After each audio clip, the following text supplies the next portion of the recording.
আজি 5 মে 2002 চনৰ 5 মেত দিচাংমুখ প্ৰেছ ক্লাব প্ৰতিষ্ঠা হৈছিল।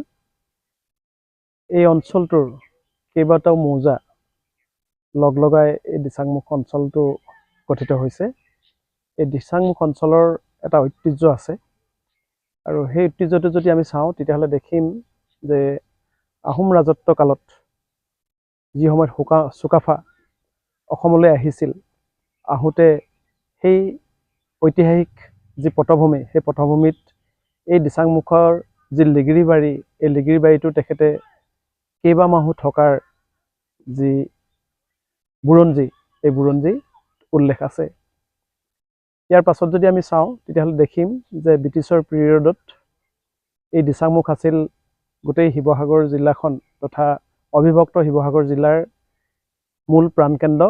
কাৰণ সেই সময়ত ৰাস্তা পদূলিবিলাক আজিৰ দৰে নাছিল আৰু সকলোৱে যাতায়াত কৰিছিল নাৱত। আৰু সেই নাৱত যাতায়াত কৰাৰ কাৰণে আজি এই দিচাংমুখ সেই সময়ত সৃষ্টি হৈছিল, য'ত বিভিন্ন ভাৰতবৰ্ষৰ বিভিন্ন জাতি জনগোষ্ঠীৰ লোকেৰে ভৰপূৰ, বিশেষকৈ মিচিং জনগোষ্ঠীৰ লোকেৰে ভৰপূৰ হৈ থকা এই অঞ্চলটোক সদায় মানুহে অসমৰ জাতি জনগোষ্ঠীক ৰিঙিয়াই মাতি আহিছে। আমি যদি চাওঁ দেখিম যে বিষ্ণুপ্ৰসাদ ৰাভাই এখনেই উপন্যাস লিখিছিলে, সেইখন হৈছে মিচিং কনেং।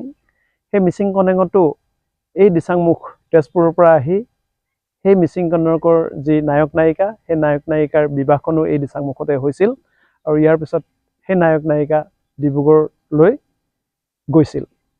ইয়াৰ পিছত যদি চাওঁ আমি দেখিম যে আমাৰ সকলোৱে শ্ৰদ্ধাৰ ডক্টৰ ভূপেন হাজৰিকা বা আমাৰ সুসাহিত্যিক, প্ৰসিদ্ধ সাহিত্যিক হোমেন বৰগোহাঁইকে প্ৰমুখ কৰি বিভিন্নজন সাহিত্যিক লেখকে এই দিচাংমুখৰ সম্পৰ্কত যি বৰ্ণনা কৰি গৈছে, সেইখিনিয়ে আমাক দিচাংমুখক ৰিঙিয়াই মাতি আছে। লগতে ইয়াতে কবি, সাহিত্যিক আৰু আমাৰ এই নতুন প্ৰজন্মৰ যি 2002 চনত এই দিচাংমুখ প্ৰেছ ক্লাব প্ৰতিষ্ঠা হ'ল, এই প্ৰতিষ্ঠা হোৱাৰ পাছৰে পৰা ইতিমধ্যে সম্পাদক মহোদয় মনোজ গগৈ ডাঙৰীয়াই কৈছে যে ইয়াৰ উন্নতি বহুত হ'ল। সঁচাকৈ এই দিচাংমুখৰ যথেষ্ট উন্নতি হৈছে। চাৰিওফালে আজি ৰাস্তা ঘাট যদি আমি চাওঁ, এইবিলাক পকা হৈছে। ইয়াত টুৰিষ্টৰ আহিবৰ কাৰণে বিভিন্ন টুৰিষ্টৰ ঘৰ দুৱাৰ হৈছে। গতিকে আমি ভাবোঁ যে আমাৰ যিখন আধুনিক যিখন পৃথিৱী, এই পৃথিৱীখনৰ লগত সামঞ্জস্য ৰাখি আমি জীয়াই থাকিবলৈ হ'লে আমি আৰু বহুত কৰিবলগীয়া আছে।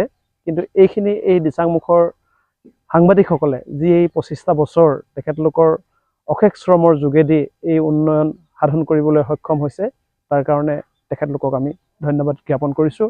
আৰু বছৰজোৰা যি তেখেতলোকৰ আমাৰ ৰূপালী জয়ন্তী যি অনুষ্ঠান, এই অনুষ্ঠানটোৰ শুভকামনা কৰিছোঁ।